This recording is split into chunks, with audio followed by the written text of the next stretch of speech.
ಆರಾಧನಾ ಸಮಯ.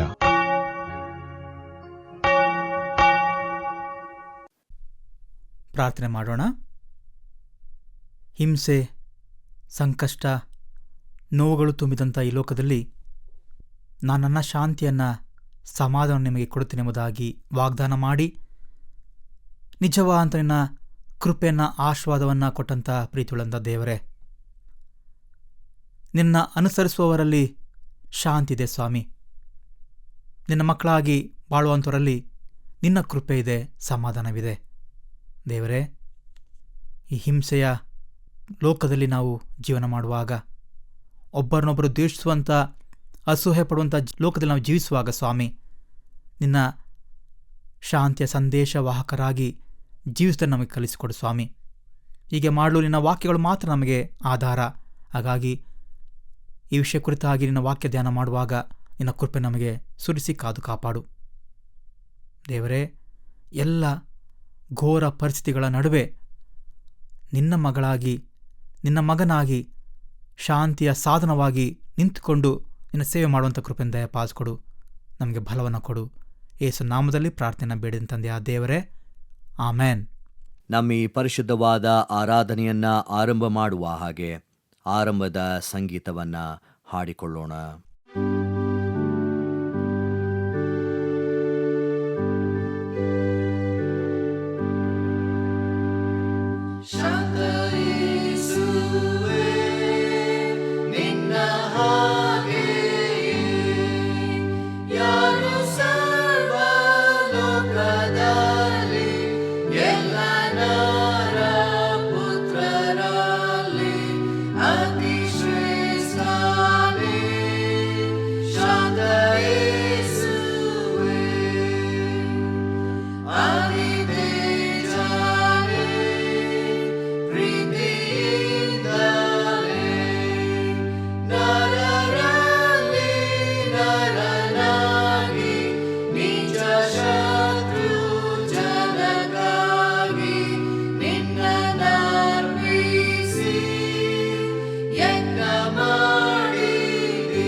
ನಮ್ಮ ಕಣ್ಣುಗಳನ್ನು ಮುಚ್ಚಿದವರಾಗಿ ನಾವು ಕಳೆದ ದಿನಮಾನಗಳಲ್ಲಿ ಮಾಡಿರುವಂಥ ಪಾಪಗಳನ್ನು ದೇವರ ಮುಂದೆ ಅರಿಕೆ ಮಾಡೋಣ. ನಮ್ಮಲ್ಲಿ ಪಾಪವಿಲ್ಲವೆಂದು ನಾವು ಹೇಳಿದರೆ ನಮ್ಮನ್ನು ನಾವೇ ಮೋಸಪಡಿಸಿಕೊಳ್ಳುತ್ತೇವೆ ಮತ್ತು ಸತ್ಯವೆಂಬುದು ನಮ್ಮಲ್ಲಿಲ್ಲ. ನಮಗಿರುವ ಮಹಾಯಾಜಕನು ನಮ್ಮ ನಿರ್ಬಲಾವಸ್ಥೆಯನ್ನು ಕುರಿತು ಅನುತಾಪವಿಲ್ಲದವನಲ್ಲ. ಆತನು ಸರ್ವ ವಿಷಯಗಳಲ್ಲಿ ನಮ್ಮ ಹಾಗೆ ಶೋಧನೆಗೆ ಗುರಿಯಾದನು, ಪಾಪ ಮಾತ್ರ ಮಾಡಲಿಲ್ಲ. ನಾವು ಮೌನವಾಗಿದ್ದು ನಮ್ಮನ್ನು ಪರೀಕ್ಷಿಸಿಕೊಳ್ಳೋಣ. ಸರ್ವಶಕ್ತನಾದ ದೇವರಿಗೆ ನಮ್ಮ ಪಾಪಗಳನ್ನು ವಿನಯದೊಡನೆ ಅರಿಕೆ ಮಾಡೋಣ. ಸರ್ವಶಕ್ತನಾದ ಅತಿ ಕನಿಕರವುಳ್ಳ ದೇವರೇ, ನಾವು ತಪ್ಪಿಸಿಕೊಂಡ ಕುರಿಗಳಂತೆ ನಿನ್ನ ಮಾರ್ಗವನ್ನು ಬಿಟ್ಟು ತಿರುಗಾಡಿದ್ದೇವೆ. ಹೆಚ್ಚಾಗಿ ನಮ್ಮ ಇಷ್ಟಾನುಸಾರವೇ ನಡೆದಿದ್ದೇವೆ. ನಿನ್ನ ಪವಿತ್ರ ಆಜ್ಞೆಗಳನ್ನು ಮೀರಿದ್ದೇವೆ. ಮಾಡತಕ್ಕದನ್ನು ಮಾಡದೆ ಮಾಡಬಾರದನ್ನು ಮಾಡಿದ್ದೇವೆ. ನಮ್ಮಲ್ಲಿ ಯಾವ ಸ್ವಸ್ಥತೆಯೂ ಇಲ್ಲ. ನೀನಾದರೂ ಕರ್ತನೇ, ನೀಚ ಪಾಪಿಗಳಾದ ನಮ್ಮನ್ನು ಕರುಣಿಸು. ನಮ್ಮ ತಪ್ಪುಗಳನ್ನು ಅರಿಕೆ ಮಾಡುವವರಿಗೆ ಕೃಪೆ ತೋರಿಸು. ನಮ್ಮ ಕರ್ತನಾದ ಕ್ರಿಸ್ತ ಯೇಸುವಿನಲ್ಲಿ ನೀನು ಮನುಷ್ಯರಿಗೆ ಮಾಡಿರುವ ವಾಗ್ದಾನಗಳ ಮೇರೆಗೆ ಪಶ್ಚಾತ್ತಾಪ ಪಡುವವರನ್ನು ಉದ್ಧರಿಸು. ಬಹು ಕನಿಕರವುಳ್ಳ ದೇವರೇ, ನಿನ್ನ ಪವಿತ್ರ ನಾಮಕ್ಕೆ ಮಹಿಮೆ ಉಂಟಾಗುವಂತೆ ನಾವು ಇನ್ನು ಮೇಲೆ ದೇವಭಕ್ತಿಯು, ನೀತಿಯು, ಸ್ವಸ್ಥಚಿತ್ತವೂ ಉಳ್ಳವರಾಗಿ ಜೀವಿಸುವ ಹಾಗೆ ಆತನ ನಿಮಿತ್ತ ಸಹಾಯ ದಯಪಾಲಿಸು. ಆಮೆನ್. ನಮ್ಮ ಪಾಪಗಳನ್ನು ಒಪ್ಪಿಕೊಂಡಂಥ ನಾವು ನಮ್ಮ ದೇವರಿಂದ ಸಿಗುವಂಥ ಪಾಪ ಕ್ಷಮೆಯನ್ನು ಹೊಂದಿಕೊಳ್ಳೋಣ. ಸರ್ವಶಕ್ತನಾದ ಮಹಾಕರುಣೆಯುಳ್ಳ ಕರ್ತನು ನಮ್ಮ ಪಾಪಗಳನ್ನೆಲ್ಲ ಕ್ಷಮಿಸಿ ಪರಿಹರಿಸಿ ಬಾಳನ್ನು ತಿದ್ದುಕೊಳ್ಳುವುದಕ್ಕೆ ಸಮಯವನ್ನು ಪವಿತ್ರಾತ್ಮನಿಂದ ಆಗುವ ಸುಪ್ರೇರಣೆಯನ್ನು ಆದರಣೆಯನ್ನು ನಮಗೆ ದಯಪಾಲಿಸಲಿ. ಆಮೇನ್. ದೇವರನ್ನ ಸ್ತುತಿಸುವ ಹಾಗೆ ಸಂಕೀರ್ತನೆಯನ್ನ ಹಾಡಿಕೊಳ್ಳೋಣ.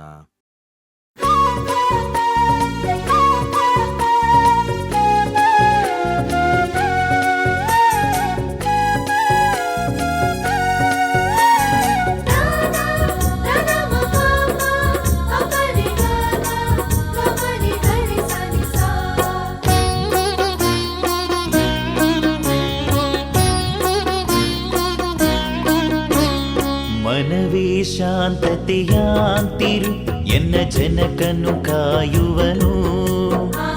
ಮನವೇ ಶಾಂತತೆಯಾಂತಿರು ಎನ್ನ ಜನಕನು ಕಾಯುವನು.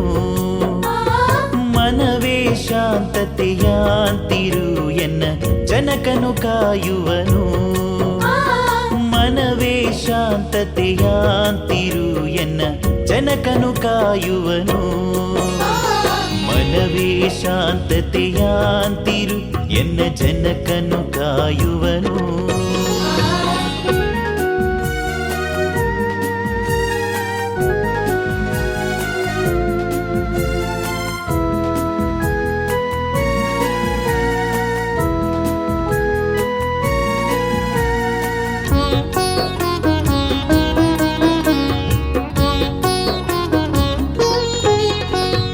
ಅನುಮಾನಿಸದಿರು ಭಯ ಭೀತಿಯ ಬಿಡು ಘನ ದೇವರು ಬಿಡನು. ಅನುಮಾನಿಸದಿರು ಭಯ ಭೀತಿಯ ಬಿಡು ಘನ ದೇವರು ಬಿಡನು. ತನ್ನ ತನು ರಕ್ತದಿಯನ್ನ ರಕ್ಷಿಸಿದಾತನು ಅನಿಶವು ಕಾಯುವನು. ತನ್ನ ತನು ರಕ್ತದಿಯನ್ನ ರಕ್ಷಿಸಿದಾತನು ಅನಿಶವು ಕಾಯುವನು.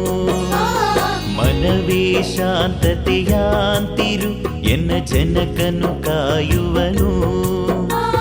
ಮನವೇ ಶಾಂತತೆಯಾಂತಿರು ಎನ್ನ ಜನಕನು ಕಾಯುವನು. ಮನವೇ ಶಾಂತತೆಯಾಂತಿರು ಎನ್ನ ಜನಕನು ಕಾಯುವನು.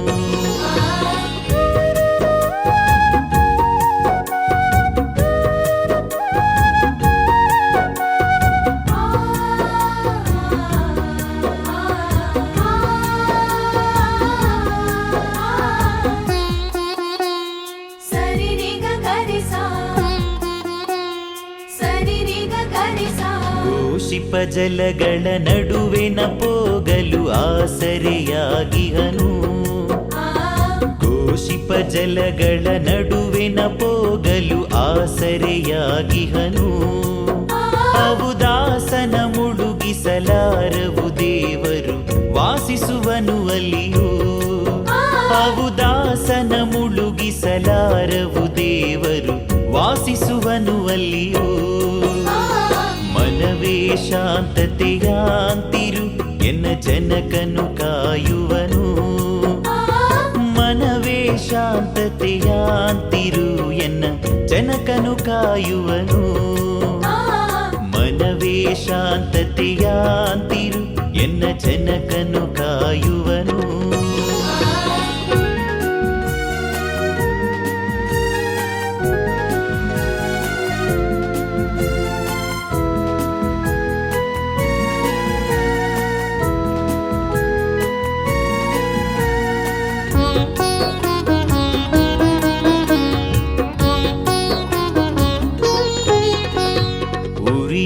ಬೆಂಕಿಯ ನಡುವಿನ ಪೋಗಲು ವರಕರ್ತನ ನೋಡುವೆ.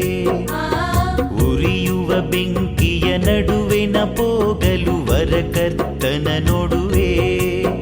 ಅದು ಉರಿಯನು ತೊರೆದಾಡುವುದೆನ್ನ ಸುತ್ತಲು ವರಶಕ್ತನ ನುತಿಪೆ. ಅದು ಉರಿಯನು ತೊರೆದಾಡುವುದೆನ್ನ ಸುತ್ತಲು ವರಶಕ್ತನ ನುತಿಪೆ. ಮನವೇ ಶಾಂತತೆಯಾಂತಿರು ಎನ್ನ ಜನಕನು ಕಾಯುವನು. ಮನವೇ ಶಾಂತತೆಯಾಂತಿರು ಎನ್ನ ಜನಕನು ಕಾಯುವನು. ಮನವೇ ಶಾಂತತೆಯಾಂತಿರು ಎನ್ನ ಜನಕನು ಕಾಯುವನು.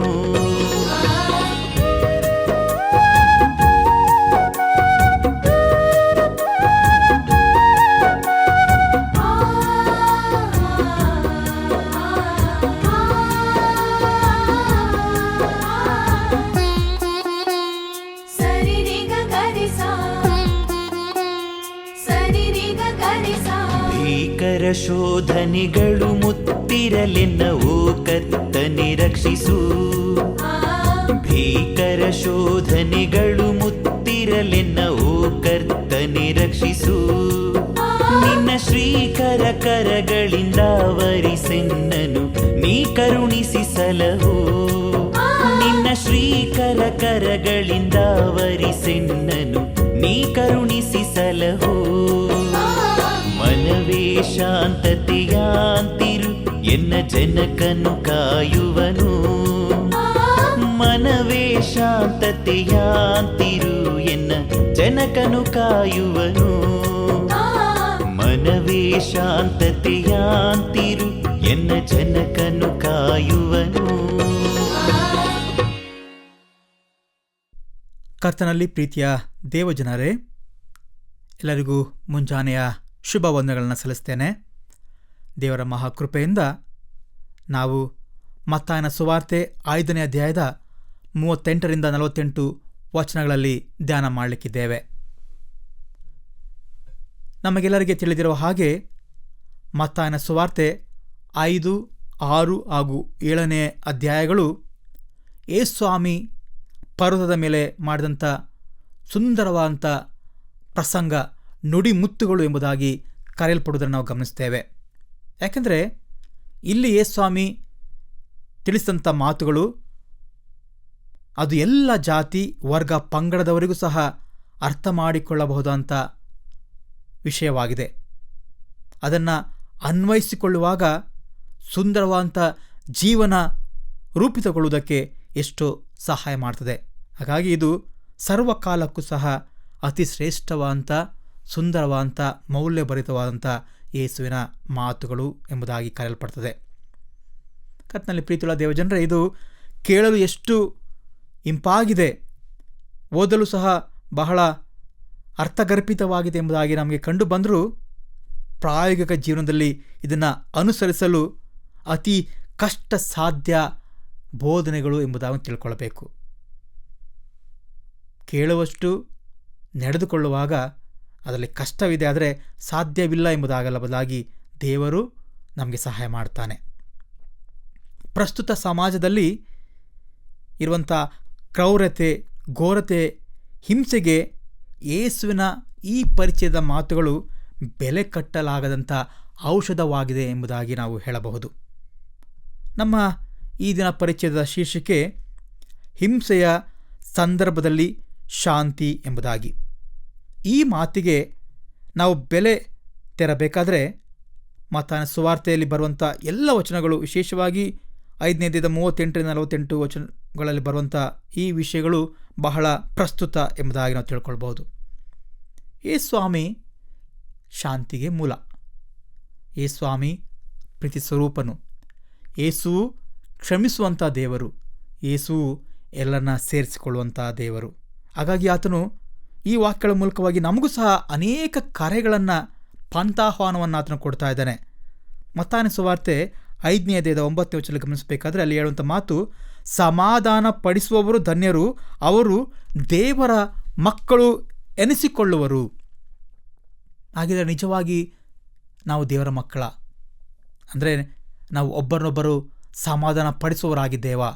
ಹಾಗಿದ್ರೆ ಮಾತ್ರ ನಾವು ದೇವರ ಮಕ್ಕಳು ಎನಿಸಿಕೊಳ್ಳೋದಕ್ಕೆ ಸಾಧ್ಯ. ಹಾಗಾಗಿ ದೇವರ ಮಕ್ಕಳಾದಂಥವರ ಜವಾಬ್ದಾರಿ ಕೆಲಸ ಲೋಕದಲ್ಲಿ ಶಾಂತಿಯಲ್ಲಿ, ಸಮಾಧಾನದಲ್ಲಿ ಒಬ್ಬರನ್ನೊಬ್ಬರು ಪ್ರೀತಿಸುತ್ತಾ ನಿನ್ನಂತೆ ನೆರೆಯವರನ್ನು ಪ್ರೀತಿ ಮಾಡು ಎಂಬ ದೇವರ ವಾಕ್ಯಕ್ಕೆ ವಿಧೇಯರಾಗಿ ನಡೆಕೊಳ್ಳುವಂಥದ್ದು ಬಹಳ ಪ್ರಾಮುಖ್ಯ ಎಂಬುದಾಗಿ ಈ ವಾಕ್ಯ ಪರಿಚಯ ನಮಗೆ ಎಚ್ಚರಿಕೆ ಕೊಡ್ತಾ ಇದೆ. ದೈವಶಾಸ್ತ್ರೀಯವಾಗಿ ಶಾಂತಿ, ಪೀಸ್ ಎಂಬಂಥ ಈ ಮಾತನ್ನು ನಾವು ಅರ್ಥೈಸುವಾಗ ಬೈಬಲ್ನ ಪ್ರಕಟೆಯನ್ನು ನಾವು ವಿವಿಧ ಪರಿಸ್ಥಿತಿಗೆ ಅನುಗುಣವಾಗಿ ವಿವಿಧ ದೃಷ್ಟಿಕೋನಗಳಲ್ಲಿ ನಾವು ತಿಳ್ಕೊಳ್ಬೇಕಾದ್ರೆ ಹಳೆ ಒಡಂಬಡಿಕೆಯಲ್ಲಿ ಹಾಗೂ ಹೊಸ ಒಡಂಬಡಿಕೆಯಲ್ಲಿ ಇದರ ಬಗ್ಗೆ ಅನೇಕ ವಿವರಣೆಗಳನ್ನು ಗಮನಿಸಬಹುದು. ಶಾಂತಿ ಅಂತ ಹೇಳಬೇಕಾದ್ರೆ ಮೊದಲನೇದಾಗಿ ಇದು ದೇವರು ಮತ್ತು ಮಾನವ ಜಗತ್ತಿನೊಂದಿಗೆ ಬೆಸೆದಿರುವಂಥ ಅನ್ಯೋನ್ಯ ಸಂಬಂಧವಾಗಿದೆ. ಇದು ದೇವರು ಹಾಗೂ ಮಾನವರೊಂದಿಗೆ ಜೊತೆಯಾಗಿ ಹೋಗುವಂಥದ್ದು. ಹಾಗಾಗಿ ಶಾಂತಿಯಿಂದ ಇರಬೇಕು ಅಂದರೆ ಇದು ಅನ್ಯೋನ್ಯತೆಯನ್ನು, ವಿಶೇಷ ಸಂಬಂಧಗಳನ್ನು ಒಟ್ಟಾಗಿ ನಾವು ತೋರಿಸಬೇಕೆಂಬುದಾಗಿ ತಿಳಿಸ್ಕೊಡ್ತಾ ಇದೆ. ಎರಡನೇದಾಗಿ ಶಾಂತಿ ಅಂತ ಹೇಳಿದ್ರೆ ಇದು ಯುದ್ಧ, ಅಶಾಂತಿ, ಗಲಭೆ, ಗೊಂದಲ ಇವುಗಳಿಗೆ ಸಂಪೂರ್ಣ ವಿರುದ್ಧವಾದದ್ದು ಎಂಬುದಾಗಿ ನಮಗೆ ತಿಳಿಸ್ಕೊಡ್ತಾ ಇದೆ ದೈವಶಾಸ್ತ್ರೀಯವಾಗಿ. ಅಂದರೆ ಇದು ತಿಳಿಸ್ಕೊಡುವಂಥ ಮಾತು ದೇವರ ರಕ್ಷಣಾ ಕಾರ್ಯವನ್ನು. ಕರ್ತನಲ್ಲಿ ಪ್ರೀತಿಯುಳ್ಳ ದೇವಜನರೇ, ಇಬ್ರಿಯ ಪದ ಶಾಲೋಮ್ ಎಂಬಂಥ ಮಾತು ನಾವು ಗಮನಿಸಬಹುದು. ದೇವರು ಇಡೀ ಜಗತ್ತಿನ ಮೇಲೆ ಯೋಚಿಸಿರುವಂಥ ರಕ್ಷಣೆಯನ್ನು ಈ ವಾಕ್ಯ ನಮಗೆ ತಿಳಿಸಿಕೊಡ್ತಾ ಇದೆ. ಶಾಲೋಮ್ ಅಂತ ಹೇಳಬೇಕಾದ್ರೆ ಕೇವಲ ವೈಯಕ್ತಿಕವಾಗಿ ಸಮುದಾಯಕ್ಕೆ ಮಾತ್ರವಲ್ಲ, ಇಡೀ ಸೃಷ್ಟಿಯ ಮೇಲೆ ದೇವರು ಯೋಚಿಸಿರುವಂಥ ರಕ್ಷಣೆಯನ್ನು ಇದು ನಮಗೆ ಪ್ರತಿಬಿಂಬಿಸ್ತಾ ಇದೆ.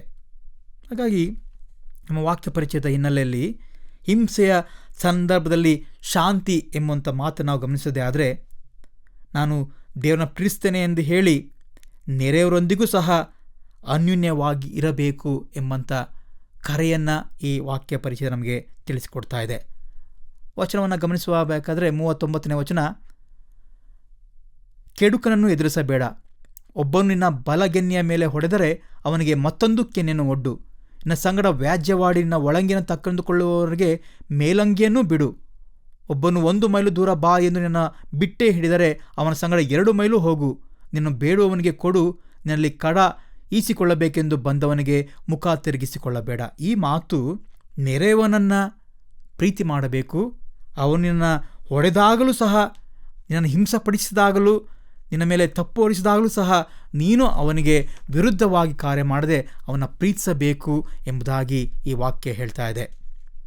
ನಾವು ಅನೇಕ ಸಲ ಹೇಳಿಕೊಡುವಂಥ ದಿನನ್ನು ಒಂದು ಕೆನೆಗೆ ಹೊಡೆದರೆ ಮತ್ತೊಂದು ಕೆನ್ನನ್ನು ಒಡ್ಡೆಂಬುದಾಗಿ ದೇವರ ವಾಕ್ಯ ಹೇಳಿದ್ರು ಸಹ ನಾವು ಹಾಗೆ ಮಾಡಲಿಕ್ಕೆ ನಾವು ಸಿದ್ಧ ಇಲ್ಲ. ಆದರೆ ನಾವು ಇಂದು ಹೇಳಬೇಕಂತಂಥದ್ದು ಏನಂದರೆ, ನನ್ನನ್ನು ಒಡೆಯುವವನನ್ನು, ಬೈಯುವವರನ್ನು, ನಿಂದಿಸುವವರನ್ನು ದೇವರನ್ನು ಆಶೀರ್ವಾದಿಸಲಿ, ಗಾಡ್ ಬ್ಲೆಸ್ ಯು ಎಂಬುದಾಗಿ ಅವರಿಗೆ ಇಂದು ಹೇಳಬೇಕಂತ ಜವಾಬ್ದಾರಿ ನಮಗಿದೆ. ಮತ್ತು ಸ್ವಾಮಿಯಲ್ಲಿ ಹೇಳುವಂಥ ಮಾತು, ನಿನ್ನ ನೆರೆಯವ್ರನ್ನ ಪ್ರೀತಿಸಿ ನಿನ್ನ ವೈರಿಯನ್ನು ಹಾಗೆ ಮಾಡಿದೆ ಎಂದು ಬರೆದದೆ. ಆದರೆ ನಾನು ನಿಮಗೆ ಹೇಳೋದೇನೆಂದರೆ, ನಿನ್ನ ವೈರಿಗಳನ್ನು ಪ್ರೀತಿಸಿರಿ, ನಿಮ್ಮನ್ನು ಹಿಂಸೆ ಪಡಿಸಿಗೋಸ್ಕರ ದೇವರನ್ನ ಪ್ರಾರ್ಥಿಸಿರಿ ಎಂಬುದಾಗಿ ದೇವರು ಇಲ್ಲಿ ಹೇಳ್ತಾ ಇದ್ದಾನೆ. ಇನ್ನೂ ಹೆಚ್ಚಾಗಿ ನಿಮ್ಮನ್ನು ಹಿಂಸೆ ಪಡಿಸುವವರನ್ನು, ನಿಮ್ಮ ನೆರೆಯವರನ್ನು ನೀನು ಪ್ರೀತಿ ಮಾಡಿ ಅವರಿಗೋಗಿ ಪ್ರಾರ್ಥನೆ ಮಾಡಿರಿ ಎಂಬುದಾಗಿ. ಕರ್ತನಲ್ಲಿ ಪ್ರೀತಿಯುಳ್ಳ ದೇವಜನರು, ಇದು ನಮಗೆ ಬಹಳ ವಿಶೇಷವಾದೊಂದು ಎಚ್ಚರಿಕೆಯನ್ನು, ಕರೆಯನ್ನು ಕೊಡುವಂಥ ಒಂದು ವಾಕ್ಯ ಪರಿಚಯವಾಗಿದೆ. ಯಾಕೆಂದರೆ ಇಂದು ನಾವು ಪ್ರಾರ್ಥನೆ ಮಾಡಬೇಕಾದ್ರೆ ನಾವು ಅನೇಕ ಸಲ ಮಾಡುವಂಥ ಪ್ರಾರ್ಥನೆ, ನನ್ನ 1 ಕಣ್ಣು ಹೋದರೂ ಪರವಾಗಿಲ್ಲ, ಬೇರೆಯವನ್ನ 2 ಕಣ್ಣುಗಳು ಹೋಗಬೇಕೆಂಬುದಾಗಿ. ಆದರೆ ದೇವರ ವಾಕ್ಯ ನಮಗೆ ಎಚ್ಚರಪಡಿಸ್ತದೆ ಅಂದರೆ, ವೈರಿಗೋಸ್ಕರವಾಗಿ ಪ್ರಾರ್ಥನೆ ಮಾಡಿರಿ. ಅವನನ್ನು ನಿಂದಿಸುವಾಗ ಅವನಿಗೆ ಅವಮಾನ ಪಡಿಸದೆ ಅವರನ್ನು ನೀನು ಪ್ರೀತಿಸಿರಿ ಎಂಬುದಾಗಿ ದೇವರ ವಾಕ್ಯ ಹೇಳ್ತಾ ಇದೆ. ಮತ್ತು ಅಷ್ಟು ಮಾತ್ರವಲ್ಲದೆ ಆತನು ಹೇಳುವಂಥ ಮಾತು, ನೀನು ನಿನ್ನನ್ನು ಪ್ರೀತಿಸುವವರನ್ನೇ ಪ್ರೀತಿಸಿದರೆ ಫಲವೇನು? ಭ್ರಷ್ಟರು ಹಾಗೆ ಮಾಡ್ತಾರೆ.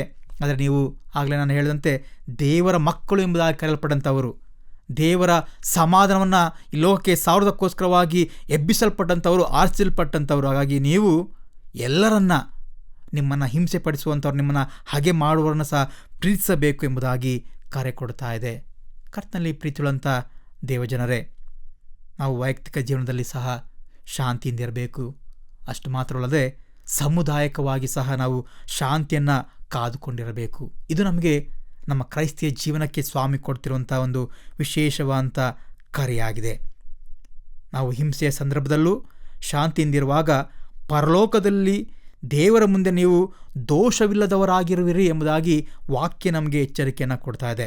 ನಾವು ದೇವರ ಮುಂದೆ ನೀತಿವಂತರು, ದೋಷವಿಲ್ಲದವರು ಎಂಬುದಾಗಿ ಕಾಣಿಸ್ಕೊಳ್ಬೇಕಾದ್ರೆ ನಾವು ಏನು ಮಾಡಬೇಕು ಅಂತಂದರೆ, ಒಬ್ಬರಿಗೊಬ್ಬರು ಶಾಂತಿಯಿಂದಲೂ ಸಮಾಧಾನದಲ್ಲೂ ಜೀವಿಸೋದನ್ನು ಕಲಿತುಕೊಳ್ಳಬೇಕೆಂಬುದಾಗಿ ಈ ದಿನದ ವಾಕ್ಯ ಪರಿಚಯ ನಮಗೆ ಎಚ್ಚರಿಕೆಯನ್ನು ತೋರಿಸಿಕೊಡ್ತಾ ಇದೆ.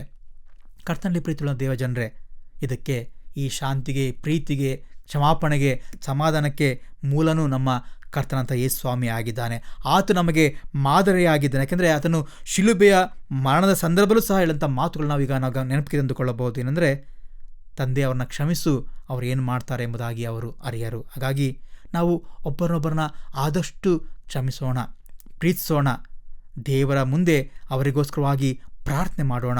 ಆಗ ದೇವರ ರಕ್ಷಣಾ ಕಾರ್ಯದಲ್ಲಿ ದೋಷವಿಲ್ಲದವರಾಗಿ ನಾವು ಕಾಣಿಸಿಕೊಳ್ಳಲಿಕ್ಕೆ ಸಾಧ್ಯವಾಗ್ತದೆ. ಹಾಗಾಗಿ ನಮ್ಮ ಶೀರ್ಷಿಕೆಯಲ್ಲಿ ನಾವು ಗಮನಿಸಿದ ಹಾಗೆ, ಹಿಂಸೆಯ ಸಂದರ್ಭದಲ್ಲೂ ಸಹ ನಾವು ಕಷ್ಟದ ಪರಿಸ್ಥಿತಿಯಲ್ಲಿಯೂ ನೋವಿನಲ್ಲಿಯೂ ಸಹ ನಾವು ಅದನ್ನು ಸಹಿಸಿಕೊಂಡು ಶಾಂತಿಯಿಂದ ದೇವರಿಗೋಸ್ಕರವಾಗಿ ಕಾರ್ಯ ಮಾಡಬೇಕಾದ್ರೆ ದೇವರು ಇಲ್ಲಿ ತನ್ನ ಅದ್ಭುತಗಳು ನಮಗೆ ತೋರಿಸೋನಾಗಿದ್ದಾನೆ. ಹಾಗಾಗಿ ಈ ನಿಟ್ಟಿನಲ್ಲಿ ನಮ್ಮನ್ನು ಪರೀಕ್ಷಿಸಿಕೊಳ್ಳೋಣ. ನಮಗೆ ತಾಪತ್ರಯಗಳು, ನೋವುಗಳು ಬಂದಾಗಲೂ ಸಹ ದೇವರಿಗೋಸ್ಕರ ಅದನ್ನು ಕ್ಷಮಿಸೋಣ, ದೇವರಿಗೋಸ್ಕರವಾಗಿ ಅವ್ರನ್ನ ಪ್ರೀತಿಸೋಣ. ದೇವರು ಹೀಗೆ ಮಾಡುವಂತೆ ನಮ್ಮನ್ನು ಆಶೀರ್ವಾದ ಮಾಡಲಿ, ಬಲಪಡಿಸಿ ಕಾಯಲಿ. Amen, amen.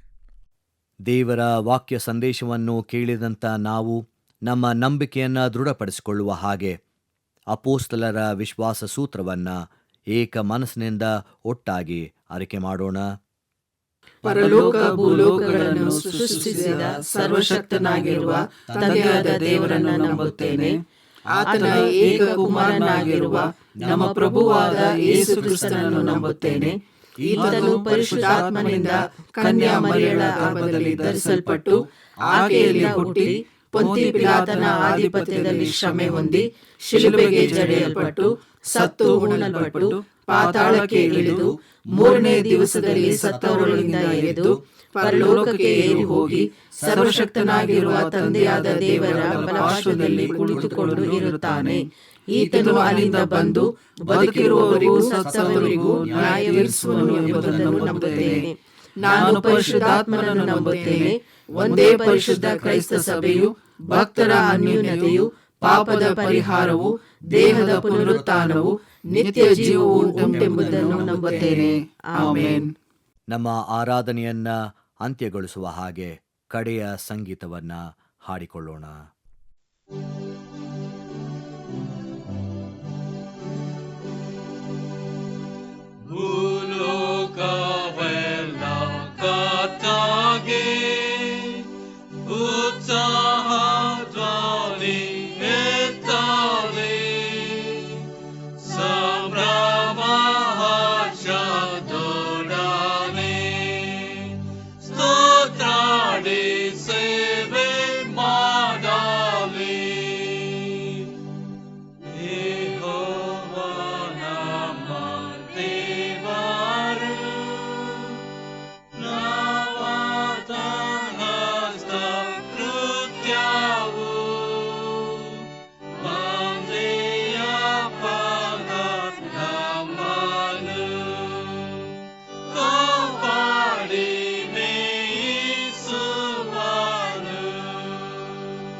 ಪ್ರಾರ್ಥನೆ ಮಾಡೋಣ.